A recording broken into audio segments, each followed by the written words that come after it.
Hi friends, in this video tutorial we are going to talk about image, how we can insert image using HTML code. So as you can see in my desktop, I have created a folder known as HTML. So I'm going to open my Visual Studio Code and open this folder in my Visual Studio Code where I'll start coding. Okay, let's get started. I click on my Visual Studio Code. I click on File, Open Folder, go to my desktop. I find the folder I created, which is HTML. I open it and click on Select Folder. Okay, I have opened the folder and there is nothing inside the folder. So let me create a file known as image.html. Hit enter. Okay, as you all know, I write HTML version 5, select version 5, which is this. Okay, I have gotten the basic tag. So let me change the title to image. So in HTML, if you want to insert image, just write this img tag, select image. Okay, you can see that this is a single tag because image tag doesn't have closing tag, so it's a single tag, and this image tag has two attributes.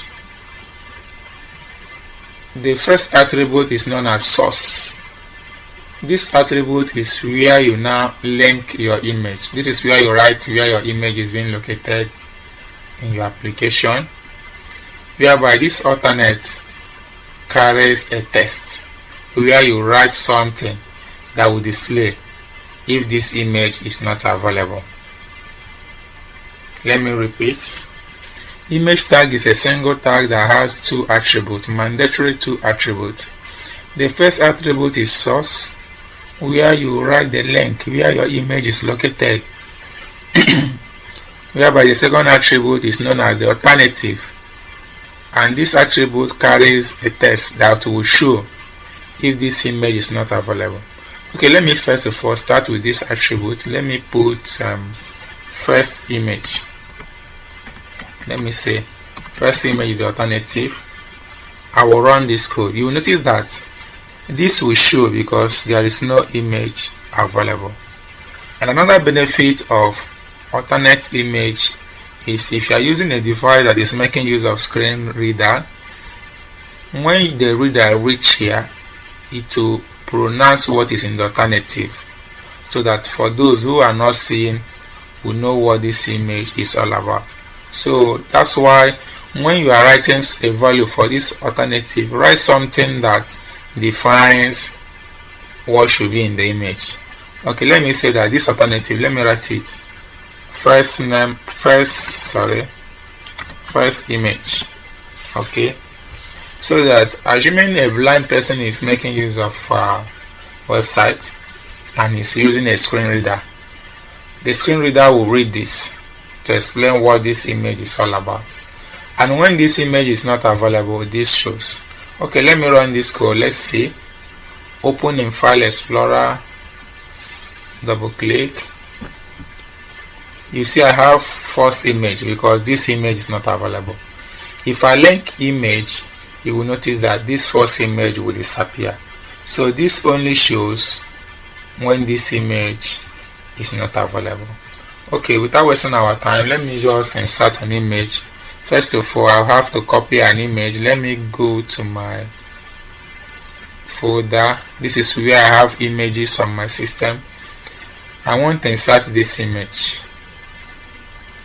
on that web app. Let me copy the image first.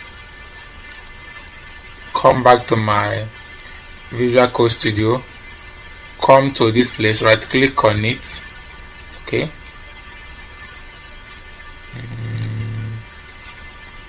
I will right click on this, reveal it in File Explorer so that the folder will open. This is desktop HTML. This is the web page I just created, the image.html. I will now paste this image inside this folder. Okay, what I really want to do is to make sure that the image and this HTML file are in the same folder.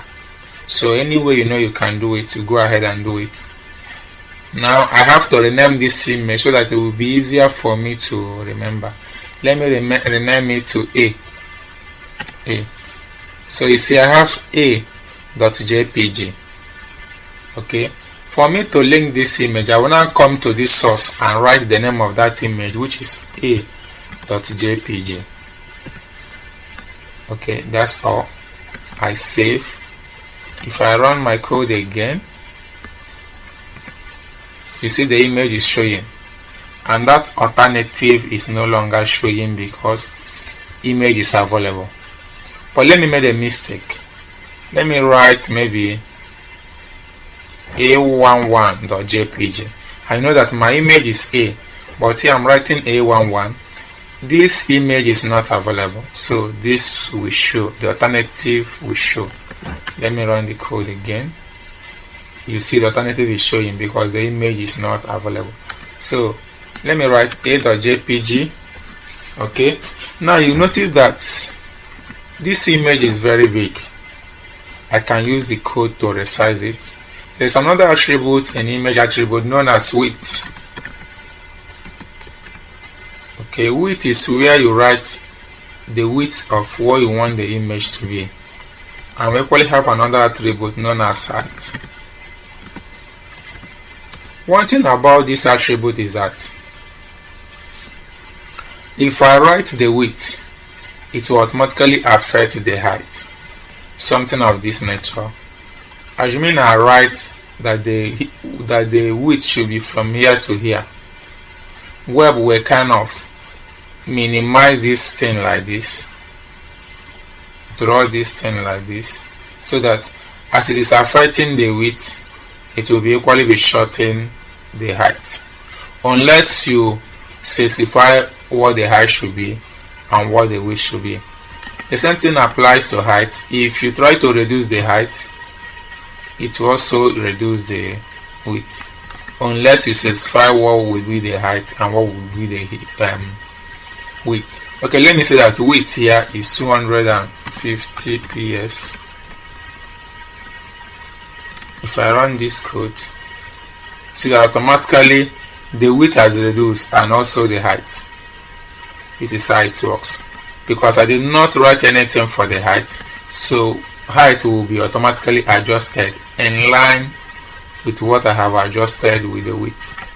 Okay, let me say that width should be 300 ps, or you call it 300 peso. Let me say 300 ps. You see that it will do a kind of zooming. The width zooms, the height zooms. What about I say width be 300, height be 700 ps? You see that the height now will become 700, width will become 300. But if I put only height, it will affect this width. Okay, let me run this so that you understand what I'm trying to say. You see that height is 700, width is 300. But what about if I didn't use width, I use only height? Width will be automatically affected. You see, as the system is trying to do the height, it will automatically align the width for me, making sure that this image didn't shrink. You understand? Unless I specify what will be the width. Okay, I do Control Z. So if I want this image to be square, now what I have to do is to say width 300, height 300. You see the image has become square. So when you are trying to insert image, you use these four attributes, this height and width. As you are changing them, you look at the result to know whether it really suits what you want to do. Okay, that's it. Okay, let me say that I'm not interested with the width. Let me say I want the height to be 300. Okay, you see what I got now? You can equally centralize this image by using our center tag.